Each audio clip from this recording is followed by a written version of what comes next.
Ooh, well, this is an exciting one, ladies and gentlemen, and is something that has been in the making more or less since 2007.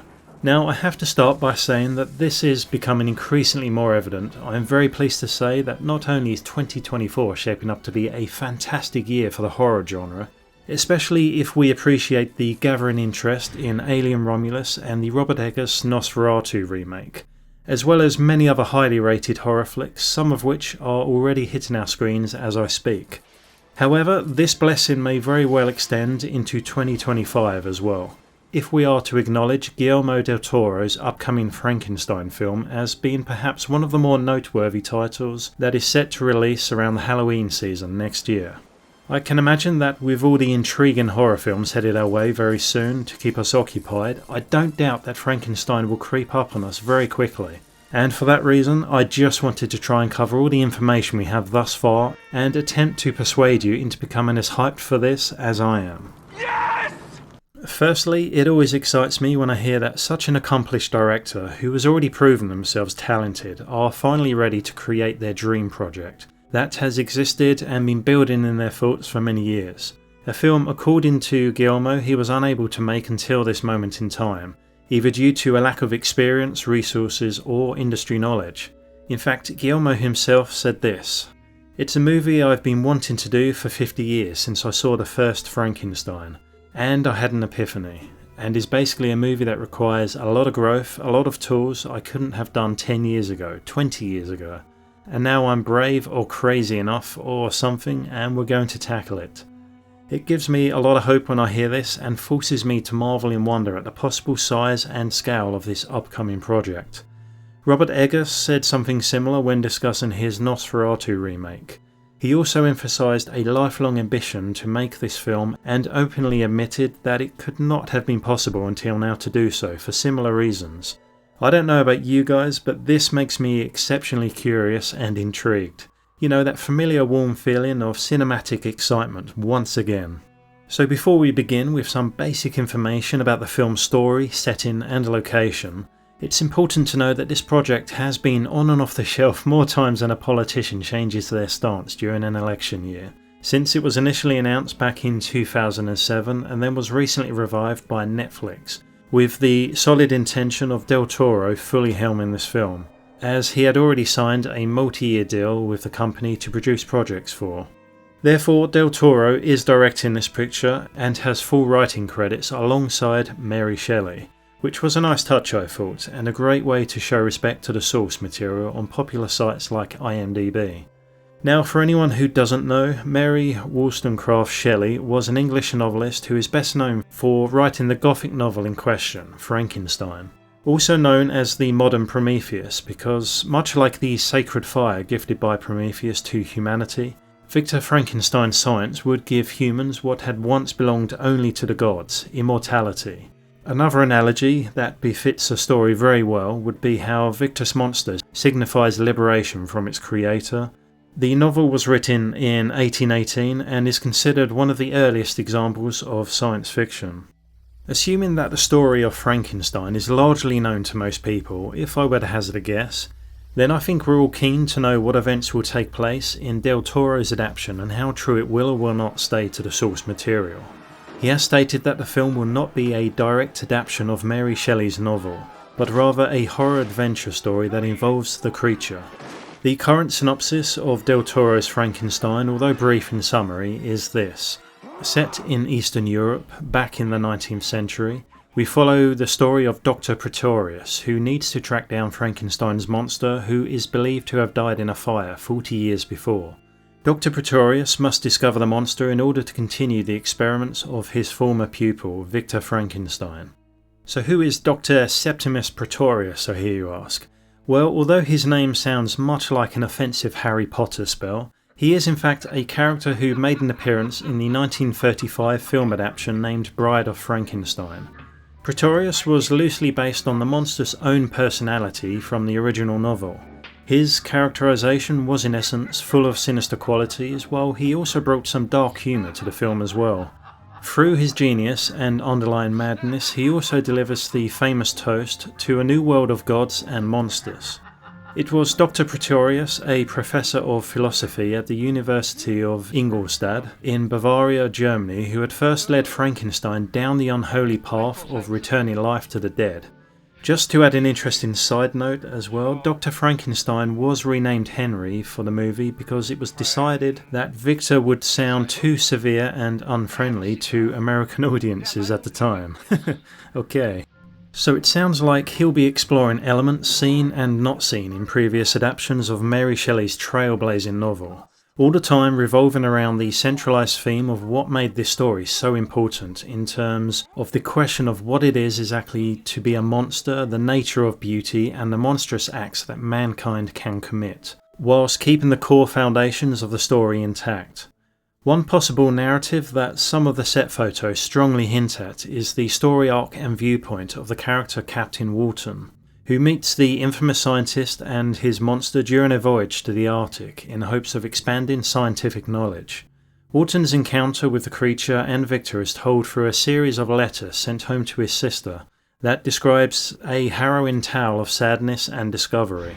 He learns of Victor's obsession to track down and end his creation, as well as the emptiness and misery felt by the creature when he finds him lamenting over Victor's lifeless body on board the ship. Spoiler. But before Walton returns home, the monster declares that he will end his own life in the hopes that nobody will ever know of his existence. I only know of one other film adaptation that explored this part of the story, as it was very prominent in the novel because Walton was one of the three principal narrators. And that film was Mary Shelley's Frankenstein from 1994. I have to admit it, this was one of my favourite Frankenstein adaptations despite its negative reviews, as it was maybe closer to the source material than anything else and felt like a true blockbuster at the time. Kenneth Branagh not only starred in the film as Victor himself, but he also directed the picture. It was produced by Francis Ford Coppola and also starred Robert De Niro as the monster, can you believe it? It was a high production, big cast and big adventure gothic thriller of the 90s that captivated my imagination at the time because of its relentless ability to capture the resulting sadness from Frankenstein's actions that were so irresponsibly void of consequences. This film also explored a vast number of locations in great detail and beauty, and the acting was, well, magnificent. When it comes to movies that are rich in design and development, I'm always very stimulated by well-crafted visuals and good music scores that try to make you feel at home in a film. What gives me an extra charge of enthusiasm and excitement about how Frankenstein could be expressed was enticingly revealed when Del Toro cited Bernie Wrightson's Frankenstein illustrations as inspiration. Bernie Wrightson, who sadly passed away in 2017, was an American artist, best known for co-creating The Swamp Thing, and whose drawings of zombies had inspired the creative crew on The Walking Dead show in how they would present to their undead. He played a key role in the adaptation of the novel Frankenstein with his masterful illustration work, as well as other horror comics and illustrations. All of Wrightson's work featured his trademark intricate pen and brushwork that was like nothing else out there, and the perfect fuel for my imagination at the time. His art is a midnight dream, a haunting symphony of shadows and light capturing the desolate beauty of despair and the tragic elegance of monstrosity. Not only are his illustrations breathtakingly rich and multi-layered, but the passion behind his art begins to make a lot more sense when you learn that it was a labour of love for Bernie, as he was never paid for his efforts. It also had taken him 7 years to complete all 50 drawings that would accompany an edition of Mary Shelley's novel Frankenstein. He expressed that he aimed to provide something of a period style, saying, "I wanted the book to look like an antique, to have the feeling of woodcuts or steel engraving, something of that era. I don't know about you, but every piece of artwork he produced for the novel seems to speak 1,000 words and inspires me with confidence just knowing that these images have been a great source of emotion and motivation for Del Toro in bringing this project to life. Any lingering thoughts I have now regarding how the film will look are more focused on the monster design, I would say. I hardly imagine we'll see any bolts inserted through the creature's neck like in the classic depictions, but then again they were used as electrodes for animating a creature to life, and therefore did serve a practical function. But the question is whether Guillermo will give the monster strong elements of humanity by allowing him to resemble many human qualities in appearance, Or will we see something more in keeping with some of his other films and witness a more grotesque and horrifying construct of human parts? Now, not every film Guillermo has worked on will agree with all of us, I realise, but it's important to consider that within every film he has made is an unparalleled level of detail that I believe will wonderfully complement the work of Wrightson so well.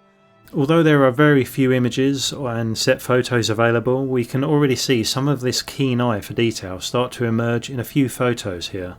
Now, will it be a masterpiece? There's no way I can know that, but for any horror fans out there, both of the modern and classic eras, this should be more than just a blip on your radar, I would hope.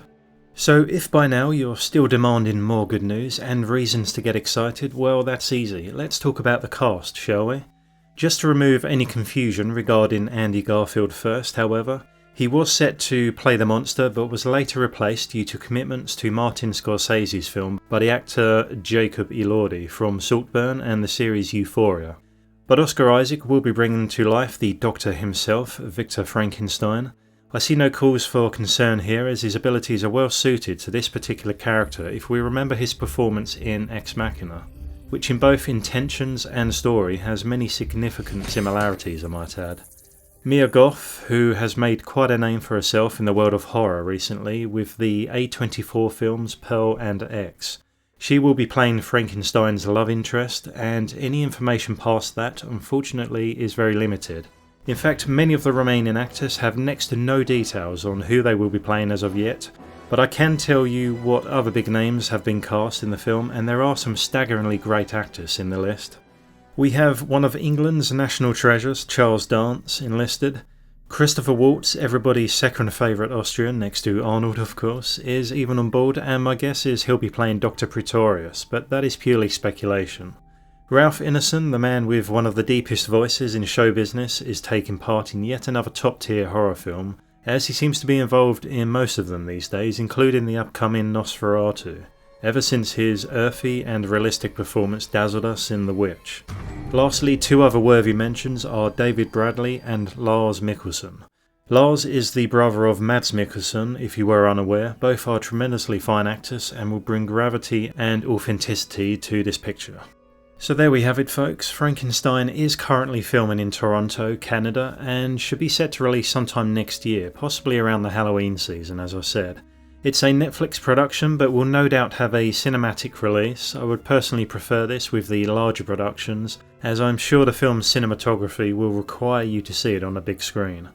We've had over 100 years now of film adaptations for Frankenstein, so I do wonder what Del Toro will do with this story and its aesthetics. But I cannot see this one being a flop in my mind. It may be a while before we even get a teaser trailer, I would imagine, as they've not reached the stage of post-production yet, but any new information in the coming months I will be sure to let you guys and girls know. Thanks for sticking around and learning more about this film, and let's hope it's a good one, fingers crossed. All the best and take care, folks. Goodbye.